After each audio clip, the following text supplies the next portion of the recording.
Assalamualaikum warahmatullahi wabarakatuh.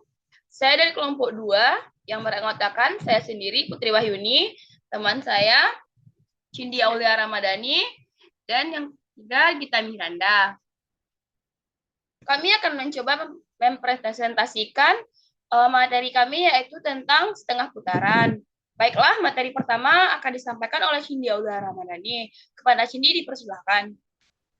Baiklah, saya Cindy Aulia Ramadhani akan menjelaskan tentang definisi setengah putaran.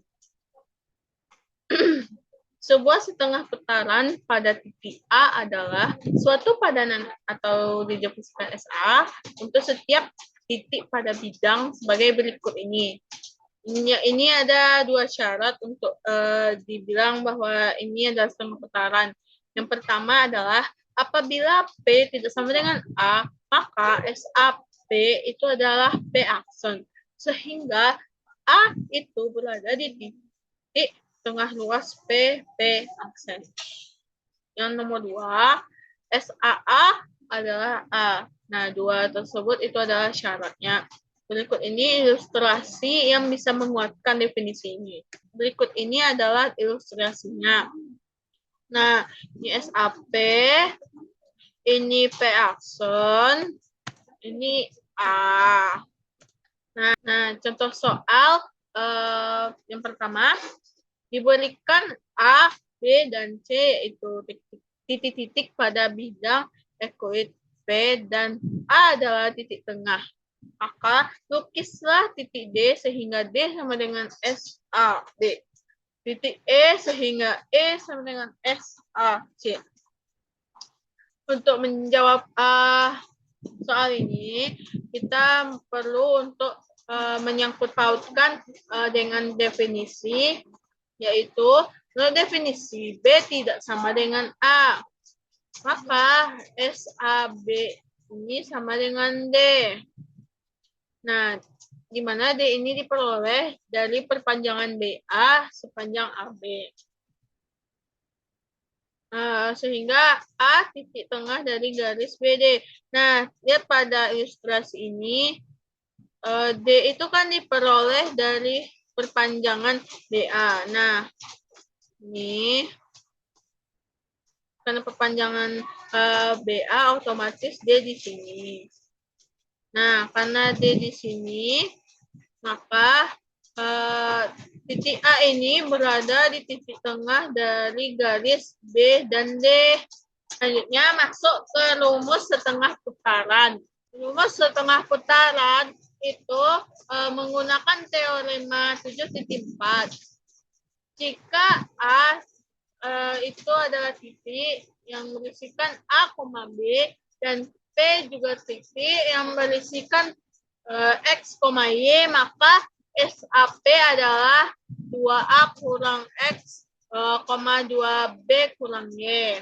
Pada ilustrasi ini, kita dapat menentukan bahwa P ini berada di sini, titik P. Nah, di sini juga titik A. Dan didapatlah P aksennya di sini pada garis G. Selanjutnya, misalkan P aksen ini adalah X0, Y, 0. X0 dan Y0 yaitu SAP. Maka A itu berada pada titik tengah P aksen. Nah, titik A ini kan A, B. Nah, kita harus mencari yang A-nya dulu, baru B. Nah, A ini kan X tambah X0 per 2. Lalu yang 2 ini kita pindah luaskan sehingga mendapat 2A sama dengan X tambah X0. Nah, kita karena P aksen kita ini adalah X0 dan Y0, maka kita mencari X0-nya. Nah, maka kita dapatlah 2A kurang X-nya itu adalah X0. Lalu yang B-nya ini kita cari yang Y0-nya. Nah, 2 ini kita pindah luaskan ke B sehingga didapati 2B sama dengan Y tambah Y0. Lalu yang Y ini kita pindah luaskan ke sini, sehingga didapati Y0 itu adalah 2B kurang Y. Maka didapatkan P aksen 2A kurang X, 2B kurang Y. Jadi, SAP itu 2A kurang X, 2B kurang Y. Nah, masuk ke contoh soal. Apabila titik A itu berisikan 2,3, maka tentukanlah SAC apabila C sama dengan 2,3. Lalu SAP apabila P sama dengan X, Y. Kita selesaikan yang bagian A terlebih dahulu. Kita bikin diketahui A sama dengan 2,3, lalu C sama dengan 2,3. Selanjutnya yang ditanya yang pertama itu adalah SAC. Lalu SAC dapat kita selesaikan dengan rumus 2A kurang X, 2B kurang Y. Nah, yang pertama itu kan A kan. Ini kan diketahui titiknya ada 2,3 dan C juga 2,3. Selanjutnya masukkan titik A sama titik C ini ke rumusnya. Yang kita ganti itu kan ini A, B gitu. Nah, itu tuh masukin ke sini gitu. Lalu masukkan A-nya ini 2 ke sini. Lalu yang 3 ini kan B, di sini 3. Nah, dan X ini kan 2. Dan Y ini kan 3. Nah, ditulislah di sini. Karena ini kan X, ini Y. Nah, kita substitusikan nilainya dan kita kalikan 2 kali 2 sama dengan 4 dikurang dengan 2, 2 kali 3 sama dengan 6 dikurang dengan 3. Dan didapatilah hasil SAC-nya itu adalah 2,3. Yang kedua, kita bikin diketahuinya, yaitu A sama dengan 2,3, yaitu AB. Lalu P sama dengan X, Y, sama dengan X, Y. Yang ditanya adalah SAP. Nah, yang kita cari itu kan SAP. Kita gunakan rumus awal. Ini. Nah, yang A ini kan 2. Yang B-nya kan 3. Jadi kita masukkan 2A. A-nya 2. X-nya ini X. Y-nya tetap Y. Jadi kita masukkan X-nya. Lalu yang 2B, B-nya itu kan 3 tadi ini. Sini 3.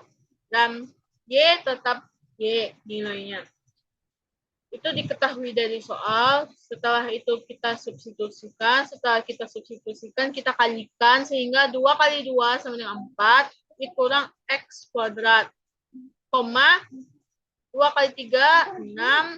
Kurang Y kuadrat. Lalu kita dahulukan variabel sehingga didapatkanlah SAP-nya itu adalah X kuadrat kurang 4, Y kuadrat kurang 6. Baiklah, materi selanjutnya akan disampaikan oleh Gita Miranda. Baiklah, terima kasih Cindy. Baiklah, saya akan membahas tentang sifat-sifat setengah putaran. Sifat-sifat setengah putaran. A. Teorema 7.1.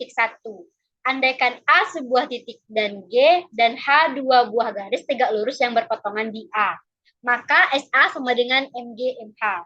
1. Kasus 1, P tidak sama dengan A. Buktinya, oleh karena G tegak lurus pada H, maka kita dapat membuat sebuah sistem sumbu ortogonal dengan G sebagai sumbu X dan H sebagai sumbu Y. A dipakai sebagai titik asal.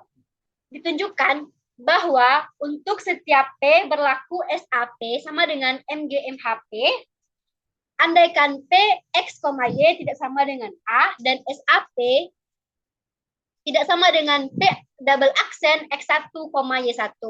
Karena SAP sama dengan P double aksen. Maka titik A, titik tengah, vektor P, P aksen. Sehingga 0,0 sama dengan X1 tambah X per 2 ditambah Y1 tambah Y per 2.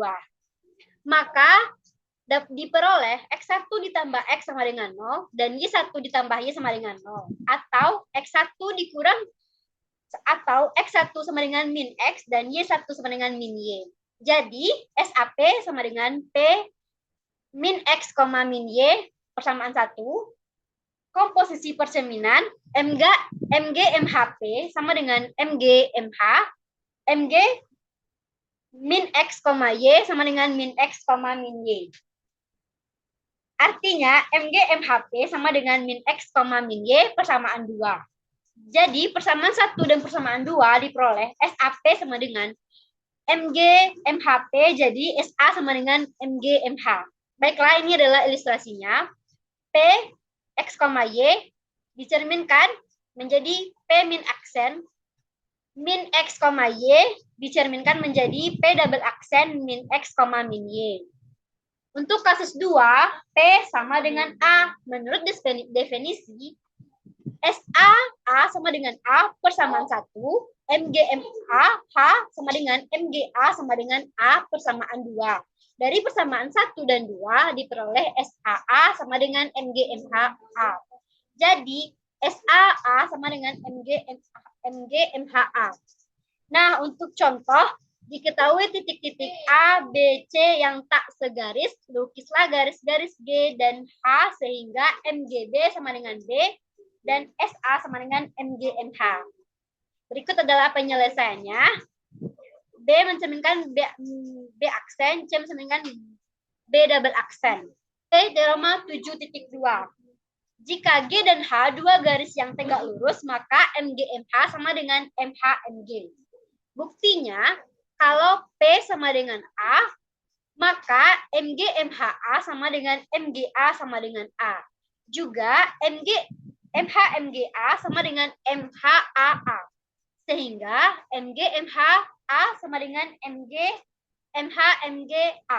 Untuk P tidak sama dengan A, maka MGMHA sama dengan SA. Selanjutnya, MHMGP sama dengan MH, X, min Y sama dengan min X, min Y menjadi SAP. Jadi, MGMH sama dengan SA, sehingga diperoleh MGMH sama dengan MHMG. Nah, ini berarti bahwa komposisi percerminan terhadap dua garis yang tegak lurus adalah komutatif. Baiklah, materi selanjutnya akan dilanjutkan oleh Putri Wahyuni. Pada Putri Wahyuni dipersilahkan. Terima kasih kita Miranda. Baiklah, materi selanjutnya yaitu hasil kali setengah putaran. Yang pertama saya kupas yaitu teorema 7.6 yang berbunyi hasil kali 2,5 putaran dengan pusat-pusat yang berbeda tidak memiliki titik tetap. Buktinya yaitu kita misalkan A dan B pusat-pusat setengah putaran tersebut. Maka dan juga kita misalkan G yaitu vektor dari AB dan andaikan H dan K garis-garis tegak lurus pada vektor AB di A dan di B. Maka SASB-nya yaitu bernilai MHMG dikali MGMK. Dari sini itu kita melakukan sifat asosiatif perkalian, maka menghasilkan SASB-nya yaitu MHMK. Karena pada di sini itu pertama kita peroleh MH dikali MHMG dikali MK. MG dikali MG ini menghasilkan vektor I atau vektor identitas. Karena vektor identitas itu bernilai 1, maka nilai dari SASB-nya itu MH dikali MK. Seperti ilustrasi ini, sini terlihat titik A dan titik B-nya. Di sini ada garis X. Garis K ini merupakan titik potong di titik B. Dan garis H ini merupakan garis potong di titik A. Lanjut, andaikan X titik invarian SASB Jadi SASB itu dikali X sama dengan X, sehingga MHMKX sama dengan X. Jadi MHMG dikali MHMK itu sama dengan MH di MHX. Terus kita lakukan sifat perkalian asosiatif tadi, maka menghasilkan MKX sama dengan MHX. Lanjut. Terus juga kita misalkan MKX sama dengan X1 dan kita misalkan X tidak sama dengan X1 di mana H dan K adalah sumbu dari garis vektor X1. Oleh karena itu, garis hanya memiliki satu sumbu, maka H-nya sama dengan K. Ini tentu tidak mungkin karena A itu tidak sama dengan B pada garis X. Terus selanjutnya, kita misalkan X sama dengan X1, maka MKX sama dengan MHX. Jadi, X itu elemen dari K dan X juga elemen dari H. Yang berarti bahwa H dan K berpotongan di X. Ini juga tidak mungkin sebab H dan K itu segaris, bukan berada di titik yang sama. Jadi bagaimanapun tidak mungkin ada sebuah titik X sehingga MKX sama dengan MHX atau SASBX sama dengan X. Jadi hasil kali SASB tidak memiliki titik tetap. Lah masuk ke contoh soal, yaitu soalnya buktikan apabila G segaris dengan H, maka MG hasil kali MH tidak memiliki titik invarian. Dan yang B, apabila A bukan elemen dari G, yang dimana G merupakan suatu garis, maka SA hasil kali MG tidak memiliki titik invarian. Penyelesaiannya, ambil garis K tegak lurus dengan G dan H, misalkan K irisan G, yaitu bernilai A, dan K irisan H bernilai B. Maka MG hasil kali MH-nya, yaitu MG hasil kali I kali MH. Yaitu setelah melakukan proses operasi hasil kali bilangan, maka menghasilkan MG hasil kali MH, yaitu sama dengan SH hasil kali SB. Jadi dari sini terlihat bahwa SA hasil kali SB tidak memiliki titik invarian, maka MG hasil kali MH juga tidak memiliki titik invarian.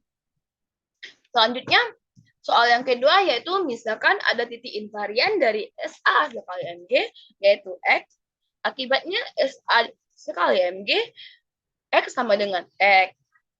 Di sini kita melakukan yang pertama yaitu proses perkalian juga, yaitu SA inverse G kali SA sekali MG, X, yaitu sama dengan SA inverse X. Jadi sini setelah melakukan operasi perkalian dengan sifat asosiatif, maka menghasilkan negatif MGX sama dengan SAX. Selanjutnya kita misalkan MGX sama dengan SAX dan sama dengan E. Maka diperolehlah kesimpulannya yaitu A titik tengah dari vektor XY, dan yang kedua yaitu G sumbu dari vektor XY. Jadi dari persamaan 1 dan 2 tadi ya, dapat disimpulkan A elemen G. Maka terjadilah kontradiksi dengan diketahui bahwa A itu bukan elemen dari G. Akibatnya penggadaian X tidak invarian dari S hasil kali MG. Maka bernilai salah. Berdasarkan hal ini disimpulkan bahwa SA hasil kali MG tidak memiliki titik invarian. Sekianlah presentasi dari kelompok 2. Jika kami ada kesalahan, kami mohon maaf. Saya sudahi. Assalamualaikum warahmatullahi wabarakatuh.